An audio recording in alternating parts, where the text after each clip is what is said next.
광주시가 도심 교통사고 예방을 위해 선제적인 교통정책을 추진해왔습니다. 하지만 주요 간선도로의 차로 폭이 법정 기준에 미치지 못해 사고 위험이 높다는 지적이 나옵니다. 동해 북부선 노선 선정과 과제를 짚어보는 토론회가 13일 춘천에서 열렸습니다. 참석자들은 동해 북부선이 지역 발전을 최우선으로 해 추진돼야 한다고 입을 모았습니다. 기온이 올라가면서 식중독 위험이 높아지고 있습니다. 강원도는 반복되는 식중독 사고를 예방하기 위해 식중독 위험 지수를 문자로 알려주는 서비스를 제공하기로 했습니다. 도내 코로나19 누적 확진자 수가 가장 적었던 태백시에 확진자 발생이 이어지고 있습니다. 보건당국은 지역 내 연쇄 감염고리를 끊기 위해 사회적 거리두기 단계를 2단계로 상향했습니다.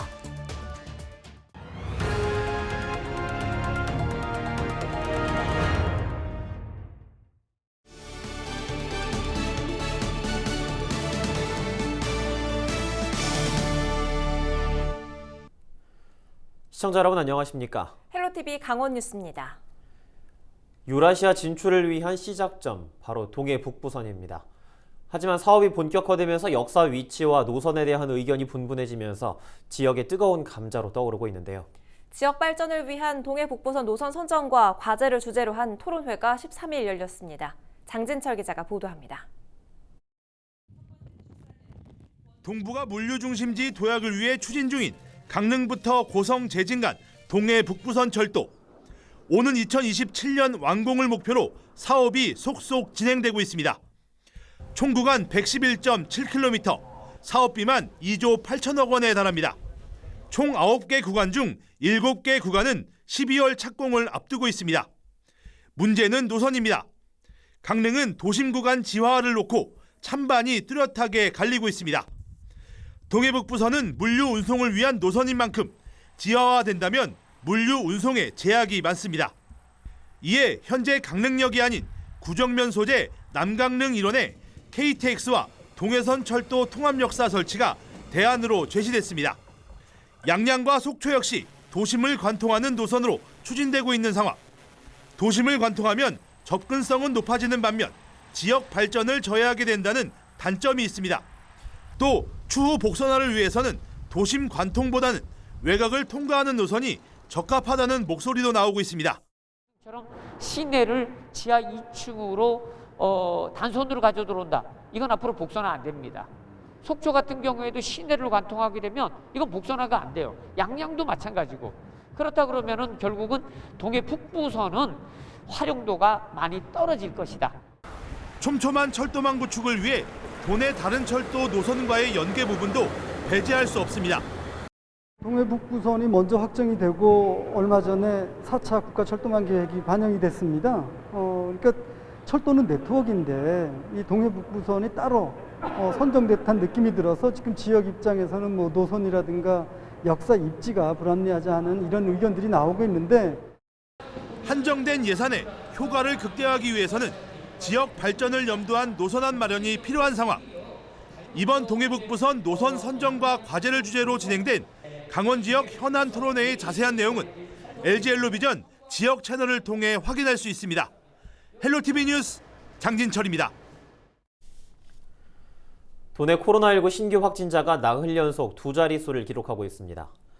강원도는 13일 오후 5시 기준 도내에서 20명이 신규 확진 판정을 받았다고 밝혔습니다.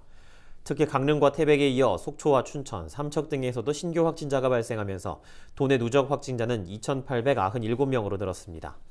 방역당국은 지역 간 이동을 자제하고 불필요한 모임은 취소하는 등 개인 방역수칙 준수를 당부했습니다. 태백시의 사회적 거리두기가 2단계로 상향됐습니다. 태백시는 지난 11일 60대 남성이 확진 판정을 받은 후 가족과 접촉자 등으로 연쇄 감염이 이어져 13일 정오부터 사회적 거리두기를 2단계로 격상하고 방역 조치를 강화했습니다. 이에 따라 유흥시설과 노래연습장, 식당, 카페, 실내 체육시설 등에 대해 오후 10시부터 다음날 오전 5시까지 운영이 금지됩니다.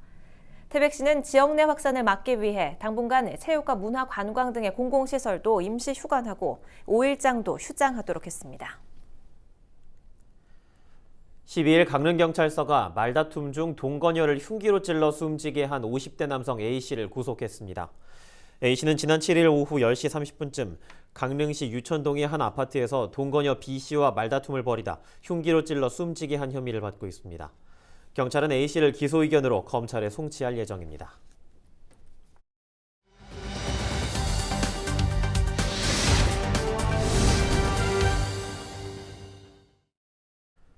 최근 도심 주행 속도를 낮추는 안전속도 5030 정책이 전국으로 확산됐는데요.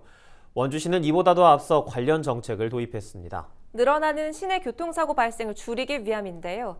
이 지역 주요 간선도로 차로폭이 법정 기준보다 좁아 사고의 위험을 키우고 있는 것으로 지적됐습니다. 민원 25 이다희 기자가 취재했습니다.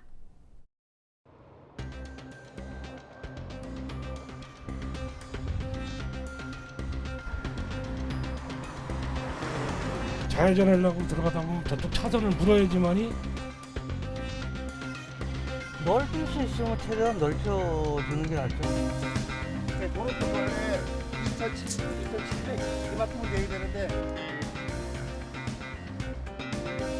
현재 원주시 간선도로인 시청로와 서원대로에 차선을 너무 좁게 그려놔서 대형 버스나 대형차가 다닐 때 시민의 안전도 위협하고 사고를 야기시킨다는 민원이 있어서 현장을 나와봤습니다.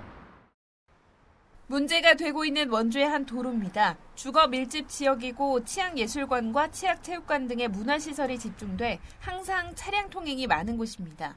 설계 속도 시속 60km 미만의 왕복 6차선 도로, 법정 기준은 차로폭 3m, 좌회전 전용 차선은 2.75m입니다. 하지만 버스 등 대형 차량은 신호 대기 중 차선을 넘는 경우가 대부분입니다. 1차선 도로폭이 2.3m로 법정 기준보다 45cm가량 좁아 기준에 맞지 않기 때문입니다. 기본 폭이 2.4m 이상인 버스 등은 차선을 벗어날 수밖에 없습니다. 어떤 데는 차 폭보다 더 좁은 도로가 있으니까 이 차선을 다 물고 가는 거죠. 아무래도 좁으니까 좀 불안하긴 하죠. 다른 차 옆에 승용차라든가 이런 것도 좀 부딪힐 위험이 있고. 또 다른 도로의 상황도 마찬가지입니다. 최소 2.75m를 확보해야 하는 좌회전 차로가 2.4m도 채 안 됩니다. 사고 방지를 위해 중앙분리대, 무단횡단 방지 울타리 등도 설치돼 체감 도로폭은 더욱 좁습니다.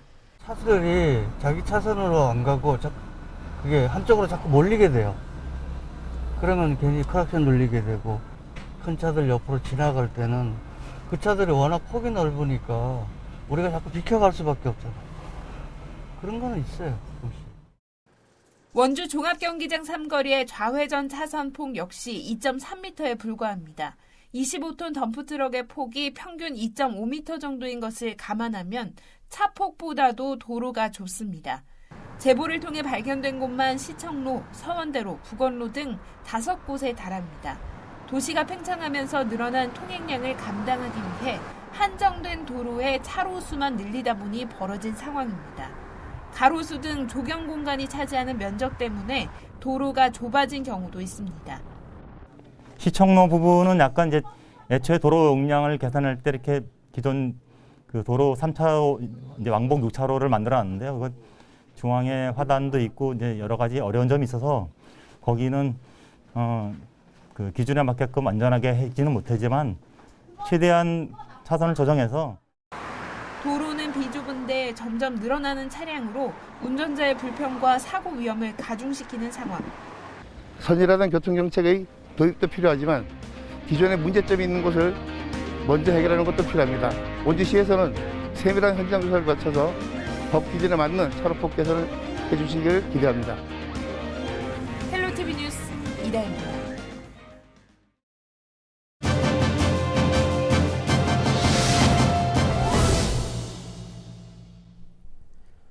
포근한 날씨가 이어지면서 식중독 위험도 커지고 있는데요. 매년 반복되는 식중독 발생을 예방하기 위해 강원도가 식중독 지수 문자 서비스를 제공합니다. 강원도 보건위생정책과 현병욱 식품위생 담당과 이야기 나눠보겠습니다. 담당님 반갑습니다. 먼저 강원도가 식중독 예방 사업을 추진한다고 하는데 설명해 주시죠. 강원도에서는 식중독 예방 홍보 활동을 연중 추진하고 있습니다. 더불어 식중독 발생 증가가 우려되는 5월부터 10월까지는 식중독 지수 문자 안내 서비스를 시행하고 있습니다. 서비스 대상은 식중독 발생 우려가 높은 집단급식소, 횟집, 군부대 등 관리자 2,500여 명을 대상으로 하고 있으며 주말과 공휴일을 제외한 매일 아침 9시경 해당 지역의 식중독 지수를 문자로 안내하여 식중독 예방 활동을 강화하고 있습니다. 예, 식중독 발생 위험을 확인하는 식중독 발생 가능성 지수가 있던데 이건 어떤 지표인가요? 식중독 지수는 관심, 주의, 경고, 위험의 4단계로 나누어져 있습니다. 관심 단계는 54 이하로 화장실 사용 후, 조리 시작 전후 등 깨끗이 손 씻기를 권장하고, 주의 단계는 55에서 70으로 가열 음식물은 85도씨 이상에서 1분 이상 가열 조리하고, 채소 및 과일류 등은 흐르는 물에 깨끗이 씻어서 섭취합니다. 경고 단계는 71에서 85로 식품용수는 가급적 수돗물을 사용하고, 특히 지하수는 반드시 끓여서 마시며 조리기구는 충분히 세척, 소독하여 사용토록 합니다. 마지막으로 위험 단계는 86에서 100으로 조리 즉시 섭취를 권장합니다.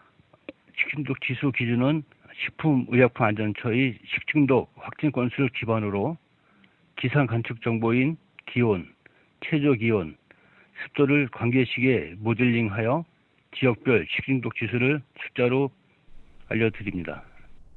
네, 식중독 지수 단계별로 안내를 해주셨는데요. 식중독 예방을 위한 주의사항 마지막으로 알려주시죠. 봄 나들이 철을 맞아 야외 활동이 증가하고 있습니다. 야외에서의 위생적인 음식 보관 및 섭취 시 주의를 당부드립니다.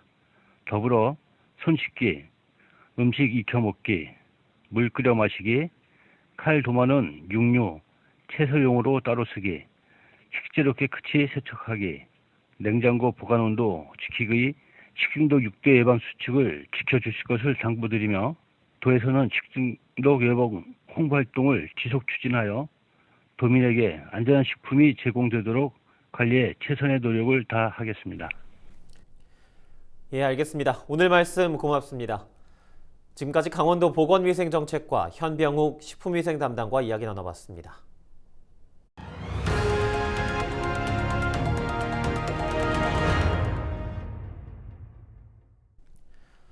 코로나19로 캠핑객이 늘면서 안전사고도 잇따르고 있습니다. 최근에는 일산화탄소 중독으로 추정되는 사망사고가 우리 지역에서 발생하기도 했는데요. 지역의 소방서가 야영장을 대상으로 사고 예방 활동을 강화하고 나섰습니다. 한범호 기자입니다. 지난달 당진에서 캠핑을 하던 60대 부부가 텐트 안에서 숨진 채 발견됐습니다. 당시 부탄가스가 원료인 온수매트가 작동하고 있어 일산화탄소에 중독된 것으로 추정됩니다. 최근 이와 비슷한 사고가 전국적으로 잇따르고 있습니다. 일산화탄소는 냄새나 육안으로 확인할 수 없는데 밀폐된 공간에선 더욱 치명적입니다. 일산화탄소는 산소가 충분하지 않은 환경에서 물질이 연소할 때 발생하게 되는데, 일산화탄소 농도가 허용치를 넘기게 되면 몸속 산소 결합을 방해해 목숨을 위협하게 됩니다. 이에 지역 소방서가 모든 야영장을 대상으로 일산화탄소 경보기 보급에 나섰습니다. 경보기는 실내 허용 농도를 초과하면 경보음을 울려 위험 상황을 알립니다. 일산화탄소는 위로 올라가는 성질이 있어 위쪽에 설치하는 게 좋습니다. 야영장에 마련된 텐트에는 모두 설치됐고, 손님이 가져온 텐트를 칠 경우 경보기를 빌려줍니다. 무엇보다 중요한 건 예방입니다. 텐트 안에선 난방이나 조리를 하지 말고 부득이 해야 할 경우 환기가 필수입니다. 보통 무색무취인 일산화탄소 중독 사고는 취침 시 많이 발생하는데, 텐트 안에서 수트를 이용한 난방이나 조리를 하지 말아야 합니다. 단독 경보용 감지기와 소화기 등 화재 예방용품도 추가로 비치했습니다. 소방서가 자체 제작한 소화기함에는 밤에도 눈에 잘 띄도록 경광등을 부착했습니다. 용품 보급과 함께 야영장 업주들에겐 안전교육을 실시해 사고에 대비하고 있습니다. 모기를 꿀 때 많이 쓰시기 때문에 항상 걱정이 많았는데, 일산화탄소 경보기나 단독 경보기 같은 것도 지원을 많이 해주시고, 저희가 좀 안전하게 캠핑을 할 수 있는 것 같아서 많이 도움이 되고 있어요. 야영장 안전 강화에 힘쓰고 있는 가운데 나홀로 캠핑객은 스스로 주의해야 하는 상황. 캠핑 문화가 확산되고 있는 만큼 안전사고 예방을 위한 인식 개선과 홍보 활동이 필요한 시점입니다. 헬로티비 뉴스 한보호입니다. 13일 박범계 법무부 장관이 취임 후 처음으로 춘천을 방문했습니다. 박 장관은 이날 이상희 농협중앙회장과 만나 코로나19로 심화된 농촌 일손 부족 상황 등을 점검했습니다. 또 농촌 일손 돕기에 참여한 사회봉사 명령 대상자들과 함께 춘천의 한 복숭아 재배 농가에서 봉사활동을 진행했습니다. 농협과 법무부는 지난 2010년부터 사회봉사 대상자 농촌 지원 업무 협약을 통해 농촌 일손 돕기와 주거환경 개선 등의 협력 사업을 진행해 오고 있습니다. 강원도가 추진하는 지역형 농어촌 민박 통합 예약 시스템의 명칭이 일단 떠나로 확정됐습니다. 강원도는 지역 민박 사업자의 수수료 부담을 줄이고 홍보 효과를 높이기 위해 입점비와 광고비가 없는 통합 예약 시스템을 7월 출시합니다. 일단 떠나 출시에 맞춰 지역 정보와 할인 혜택 등도 제공해 농어촌 지역 관광 경기가 활성화될 수 있도록 합니다. 한림대 신임 총장에 최양희 전 미래창조과학부 장관이 선임됐습니다. 한림대는 최근 김중수 총장이 건강상의 이유 등으로 1학기가 끝나는 8월에 총장직을 사임하기로 했다고 밝혔습니다. 이에 따라 학교법인 일송재단은 이사회를 통해 제11대 신임 총장으로 전 미래창조과학부 장관인 최양희 서울대학교 명예교수를 선임했습니다. 강릉 출신인 최 신임 총장의 임기는 9월 1일부터 4년입니다. 속초 설악동을 잇는 설악교의 통행이 오는 17일부터 금지됩니다. 속초시는 1978년 준공돼 40년 이상 사용한 설악교가 하부 침식 등의 결함으로 최근 실시된 안전도 평가에서 D등급을 받았다고 밝혔습니다. 이에 따라 6월 중 정밀 안전진단을 통해 교량 재가설이나 보수 방안 등을 추진합니다. 인제군이 서화면에 고령자를 위한 복지주택을 건립합니다. 인제군은 국토교통부가 주관하는 고령자 복지주택 공모사업에 선정돼 국비 103억 원 등 142억 원의 사업비를 확보했습니다. 이에 오는 2024년까지 천도리 일대 3천여 제곱미터 부지에 65세 이상 고령자를 위한 복지주택과 무주택 주민 임대 아파트 등 70세대 이상의 주택을 건설합니다. 또 식당과 게스트룸, 건강관리실 등을 갖춰 주거지 내에서 복지 서비스를 이용할 수 있도록 할 계획입니다.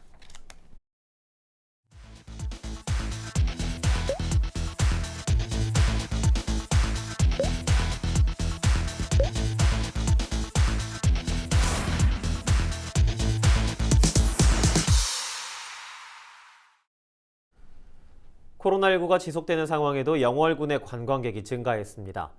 영월군의 4월 관광객 수가 10만 800여 명으로 집계돼 6만여 명이 방문한 지난해 4월보다 50%가량 증가했다고 밝혔습니다. 특히 전국에서 두 번째로 많은 캠핑장과 박물관, 다양화 등의 볼거리가 증가 요인으로 분석됐습니다. 영월군은 관광택시 할인 행사와 일주일 살기 프로그램 등을 통해 관광객 유치 효과를 높여나갈 계획입니다. 평창군이 여름 휴가철을 앞두고 지역 내 물놀이 안전시설을 점검했습니다. 이번 점검에서는 노후 위험 표지판 교체와 인명구조함 추가 설치 등이 진행됐습니다. 평창군은 올여름 계곡 등 지역 내 피서지 방문객이 증가할 것으로 보고 8월 31일까지 물놀이 집중 안전관리 기간을 운영합니다. 삼척시가 낙후된 어촌 어항 현대화를 위해 어촌 뉴딜 300 정책을 추진합니다. 특히 사업비 110억 원이 투입돼 삼척시 후진항과 광진항 활성화를 위한 어촌 체험 특화 프로그램과 상품 개발 등이 추진됩니다. 삼척시는 대진항과 호산항 활성화를 위해 해양수산부 어촌 뉴딜 300 공모 사업도 신청할 계획입니다. 평창군이 바이오 신도시 분야 정책 자문위원을 위촉했습니다. 위촉된 위원은 정재계, 언론 등에서 활동하는 인사 5명이고 임기는 2년입니다. 위원들은 농업, 바이오 신도시 조성 등 평창군의 중장기 발전 방향을 제시하는 등의 자문을 맡게 됩니다. 삼척시 원더급 신남항 공사 현장에서 60살 A씨가 5m 아래로 떨어져 중상을 입고 병원으로 후송됐습니다. 삼척소방서는 13일 오후 2시 10분쯤 사람이 추락했다는 신고를 받고 출동해 소방 헬기를 이용해 A씨를 병원으로 후송했다고 밝혔습니다. 구조 당시 A씨는 머리에 큰 상처를 입고 있었으며 병원에서 치료를 받고 있는 것으로 알려졌습니다. 소방과 경찰은 현장 근로자 등 목격자를 상대로 정확한 사고 경위를 조사 중에 있습니다. 저희 헬로티비 강원 뉴스가 준비한 소식은 여기까지입니다. 시청해주신 여러분 고맙습니다.